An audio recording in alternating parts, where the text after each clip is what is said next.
Salut les devins, c'est Saikyo. Petite vidéo de review aujourd'hui sur l'épisode numéro 17 de la saison 4 de l'anime My Hero Academia. Épisode plutôt sympa dans l'ensemble, après il y avait rien de bien transcendant, mais il y a quand même 2-3 trucs à se parler par rapport à cet épisode-là. La première, c'est que je dois rétablir, pas une vérité, mais en tout cas faire une mise à jour par rapport à l'épisode précédent, qui, je vous l'avais dit, m'avait fait sentir un gros malaise par rapport à pas mal de scènes sur plusieurs sujets et tout ça. J'en avais parlé de manière très franche dans ma précédente review. Alors qu'en est-il, vu que cet épisode-là clôture l'histoire qui a été amené par le précédent avec les enfants et tout ça, eh bien franchement j'avais, si vous m'avez entendu aussi la semaine dernière, de bons espoirs sur le fait que ça se clôturait plutôt bien et que les malaises seraient un petit peu étouffés. Ça a été le cas. Heureusement, j'ai envie de dire, sinon ça aurait été un gros massacre.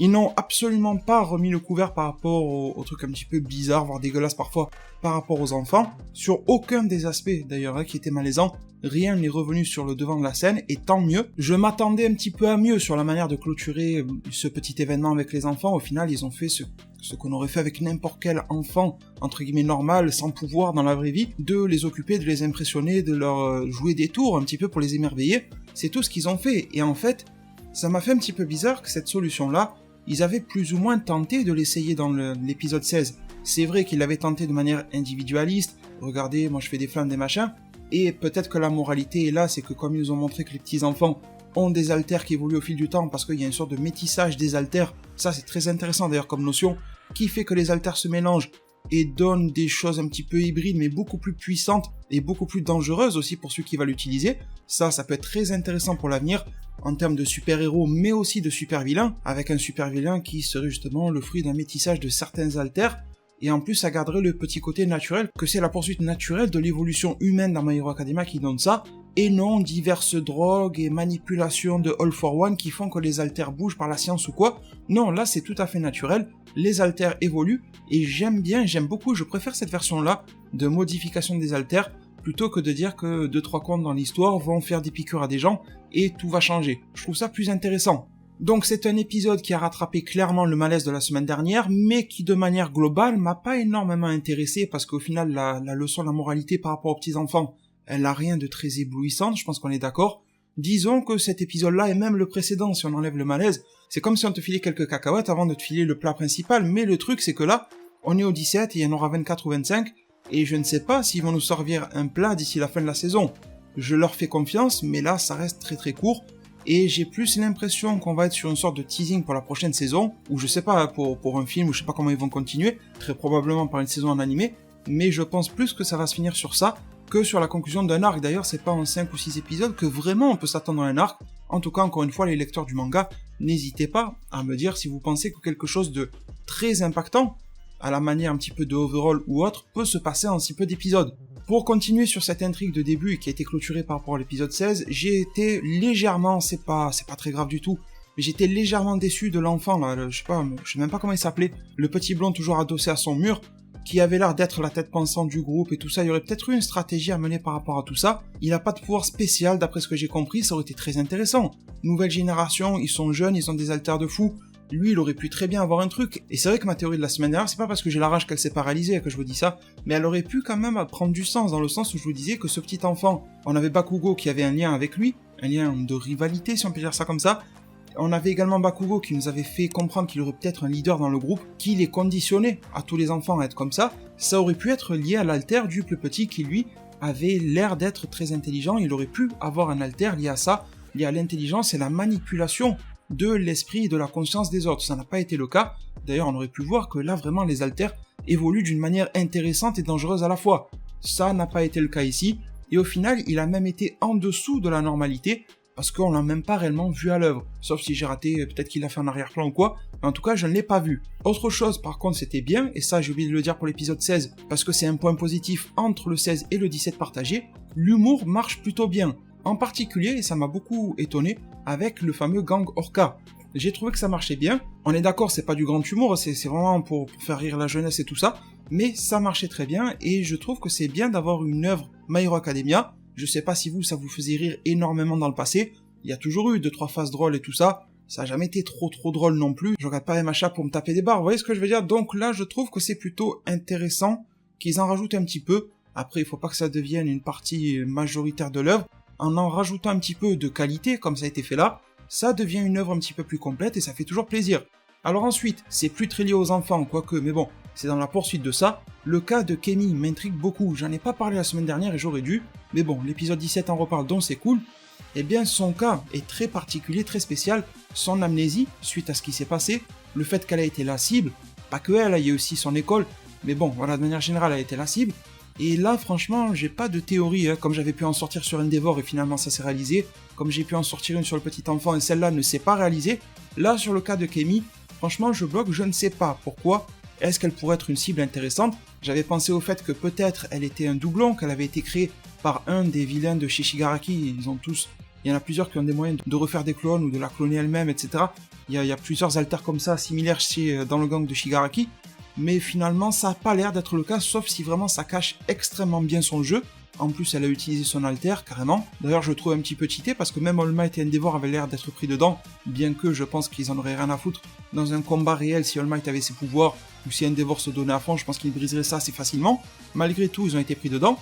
Donc là, vraiment, je vais pas dérouler 120 millions d'idées là-dessus, parce que j'en ai pas, tout simplement, mais c'est quelque chose qu'il faut noter, et j'espère que ça va être utilisé dans le scénario plus tard. C'est un peu la même chose. Quand je vous avais dit, il y a Gran Torino, il nous utilise des trucs, mais où ça va mener, etc. Et on a compris là avec le giganto machin, le machin géant là, avec une tête de Zaraki Kenpachi dans la montagne, on s'est rendu compte que oui, Gran Torino avait vraiment lancé un petit brin d'histoire, qui va sûrement s'amplifier par la suite. D'ailleurs, en début de vidéo, je me demandais comment clôturer la saison.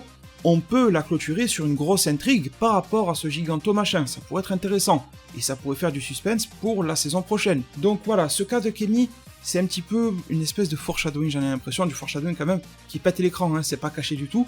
On le voit venir de loin en espérant que ça ne soit pas du gâchis par la suite. Et en parlant de suite, on a eu aussi le cas Endeavor All Might. Je pensais vraiment qu'on allait en rester à ce qu'il y a eu dans l'épisode 16, et bien non, ils en ont donné plus, et c'était vraiment super. Extrêmement gros point positif pour l'épisode, ça a même d'une certaine manière sauvé l'épisode, sauvé est un grand mot, l'épisode n'est pas nul donc il n'avait pas besoin d'être sauvé, mais ça lui a donné réellement une vraie saveur. Le cas de Endeavor, qui poursuit son évolution psychologique, je me demandais où est-ce qu'elle était passée, parce qu'on l'a vu précédemment, il semblait en tout cas en apparence l'avoir perdue. Non, elle est bien là, c'était juste en apparence, et bon, l'évolution d'Endeavor n'est pas achevée du tout, il va encore faire des erreurs, j'en suis à peu près sûr, mais il va aussi continuer de s'améliorer.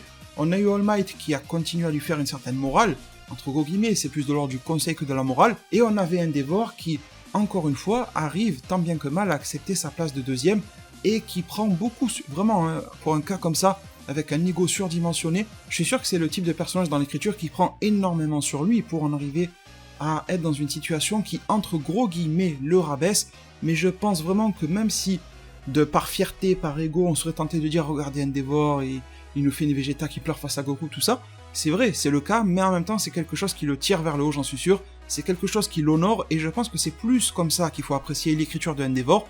C'est un petit peu rapide, comme j'ai pu dire la semaine dernière, et la semaine d'avant, ça va un peu vite, parce qu'en 4 saisons, sachant que Endeavor n'est pas extrêmement présent dans les 4 saisons, c'est pas une évolution lente de fond, mais bon, c'est une évolution relativement rapide, mais qui m'intéresse énormément, et on pourrait, je ne sais pas, je n'ai pas lu le manga, la suite en tout cas, on pourrait avoir une évolution de Endeavor qui pourrait faire partie des plus belles de My Hero Academia. Je ne parle pas de l'écriture en soi du personnage, mais de l'évolution, d'où il part, où est-ce qu'il arrive. C'est un petit peu le même cas de Vegeta, d'où part Vegeta, et d'un alien qui vient détruire, coloniser la planète et tout ça, et entre parenthèses tuer Goku, le héros de l'œuvre, et au final qui, aujourd'hui, dans l'arc Moro ou autre, il est quasiment le deuxième héros de l'œuvre. On ne met quasiment plus jamais seul Goku en tête d'affiche, hormis dans les conventions ou autres, mais dans le manga, les produits dérivés n'importe où, on met toujours en avant le duo Goku-Vegeta. Donc je pense que Endeavor pourrait réellement prendre une place déterminante dans l'œuvre, sauf s'il va subir un sort funeste ou un sort triste, dans le sens où il va perdre ses pouvoirs, il va être handicapé ou il va mourir dans l'œuvre. Bon, ça ferait beaucoup de sorts tristes quand même dans l'œuvre entre Night Eye, entre Mirio, entre All Might, enfin ça ferait beaucoup de trucs un petit peu tristes, mais ça pourrait permettre aussi à la nouvelle génération de battre un petit peu plus fort des ailes. La nouvelle génération est assez jeune, donc je pense qu'il faut un espèce de semi-pilier symbole de la paix entre deux, et Endeavor pourrait clairement représenter ça, et même plus et même mieux. Du coup, en fin d'épisode à peu près, j'étais très content de retrouver Izuku, je vous avais dit la semaine dernière que j'étais très content qu'il était écarté, et bien ça fait du bien de le retrouver justement de cette manière-là. Aussi, j'aimerais faire un petit point rapide sur la manière Ça m'a un petit peu alerté dans cet épisode-là, la manière de raconter de Izuku. Il nous parle souvent à nous, en tant que voix off qui raconte sa propre histoire, et c'est pas juste une ou deux fois comme ça a pu arriver dans Naruto ou autre. Là, c'est vraiment très régulier, très souvent, très prononcé. Il nous raconte sa propre histoire Izuku, ou il la raconte à quelqu'un d'autre. Et ça me mettrait sur la piste d'une théorie. Ça me donne vraiment l'impression, en tout cas sans parler de théorie, qu'il se peut bien que Izuku soit plus âgé au moment où il raconte ces faits-là, même si sa voix reste la même, et qu'en fait il nous raconte l'histoire beaucoup plus tard, ou alors la raconte à quelqu'un en parallèle, qui n'est pas réellement nous, vous voyez. J'avais déjà émis l'an dernier ce genre de théorie, c'était pas exactement ça, mais en tout cas j'avais dit que Izuku pourrait très bien être adulte dans la série avec un One for All 100%, qui se passerait après une ellipse, et il y avait quelqu'un dans un commentaire qui était venu me dire, justement quelque chose qui viendrait appuyer ton propos, c'est que ce mec-là dans la zone commentaire, je ne me rappelle plus de son pseudo, ça fait un an mais je l'en remercie, m'avait dit, remarque bien, Izuku est toujours en train de raconter à la troisième personne sa propre histoire, c'est bizarre quand même.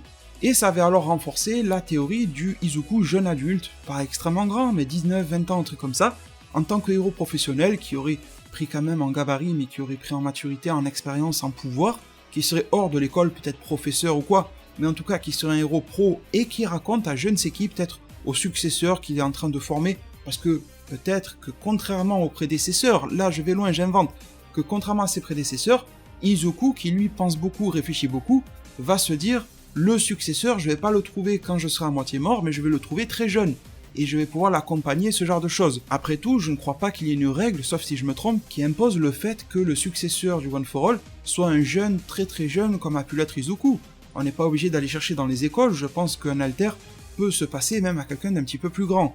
Donc si Izuku prévoit à tel ou tel âge, quand il est encore jeune et en pleine forme, son successeur pour plus tard, je vois pas réellement le problème. Après tout, ça serait quelqu'un même qui a déjà un alter, qui va se former à UE ou autre, et à la sortie, eh bien, il lui filerait son alter et ça prendrait du temps, le temps que l'enfant grandisse, qu'il fasse l'école primaire, qu'il fasse l'école de UE et tout ça, eh bien Izuku lui aurait fait sa carrière. Surtout que hormis Gran Torino, j'ai l'impression que les super-héros prennent leur retraite assez tôt. C'est un petit peu comme les boxeurs dans la vraie vie, à force de prendre des coups, au bout d'un moment ils en peuvent plus.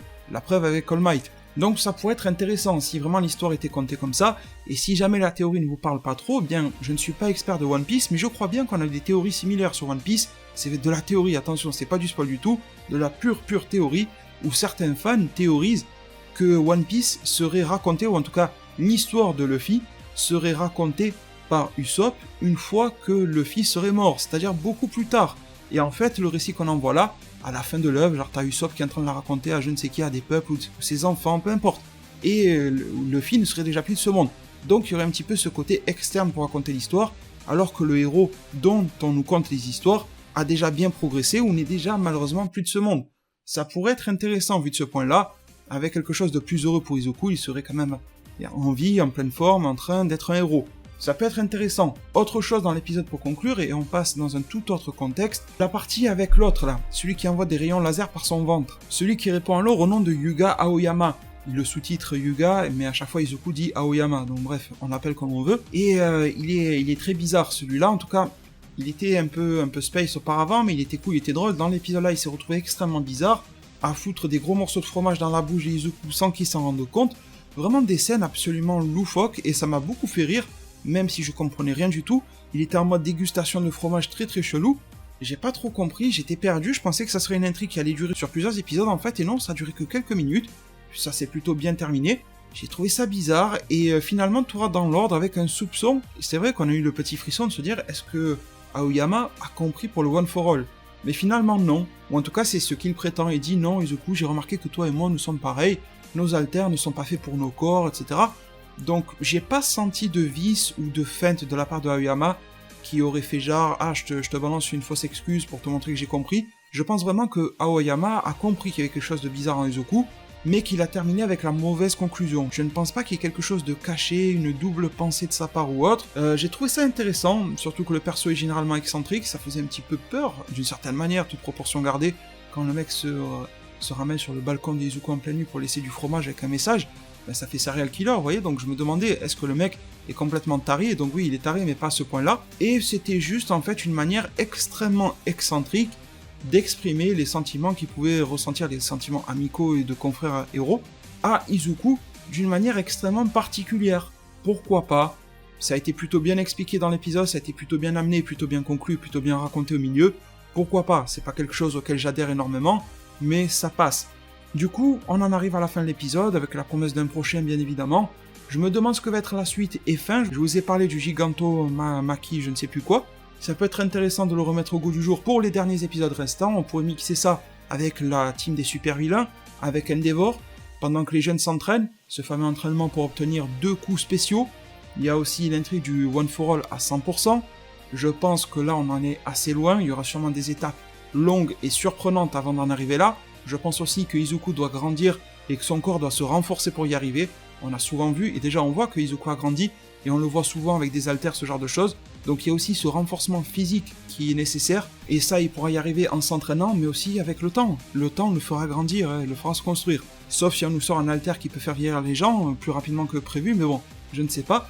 Et il y a aussi le cas de Eri qui peut être très intéressante, on nous fait comprendre qu'elle va se remettre sur pied, etc. Donc par rapport à Izuku, ça peut l'aider. Est-ce qu'il pourrait pas machiner un entraînement où il la porte sur lui pour essayer de retrouver la sensation dans laquelle il contrôle à 100% ses pouvoirs? À voir, hein, peut-être que non. Et le côté aussi Mirio, on nous a fait miroiter le fait qu'il pourrait retrouver ses pouvoirs grâce à Eri dans un futur plus ou moins lointain. Donc voilà, pas mal de petites intrigues pour le moment, mais ce qui me manque, c'est qu'il n'y a pas une grosse intrigue. Ok, on est à la fin d'arc, entre 2 arcs et tout ça, mais il faudrait quand même que la prochaine grosse intrigue pointe le bout de son nez, et j'espère que cette fin de saison va quand même s'en charger. Du coup les devins, je vous remercie tous énormément pour tout votre soutien. Le pouce bleu à cette vidéo là, n'hésitez pas et pensez à vous abonner, activer la cloche de notification, comme ça on se retrouve le plus facilement possible dans mes prochaines vidéos. Merci infiniment pour tout, ma page Utip s'affiche à l'écran, elle est aussi disponible en description. Prenez tous extrêmement bien soin de votre futur, et à plus pour de prochains arts divinatoires.